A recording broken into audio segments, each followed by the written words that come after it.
Hey everyone! In this quick guide, I'm going to show you how to flip and rotate elements in Canva. Yeah, these little tools make layouts look cleaner, but they're easy to miss if you're new. So let's jump in. So first, open a new design. Any size works, just pick something like a simple square or social media template. Now head to the Elements tab and drop in something. A shape, photo, icon, whatever you want to edit. Just click it to place it on the canvas. Once your element is selected, look for the little curved arrow at the edge. That's the rotation handle. Just click and a drag to rotate it in any direction. And if you want a perfect angle, that like a clean 90 degrees, use the rotation box in the top toolbar. You can type in the exact number you want or tap the arrows for small adjustments. Now for flipping, with your element selected, click the flip button in the top menu.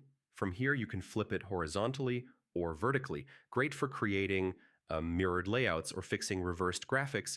And yeah, you can flip pretty much anything. Photos, text boxes, grouped objects. If you flip a group, everything flips together, which makes symmetry way easier. One thing I like to do is mix flipping with rotation.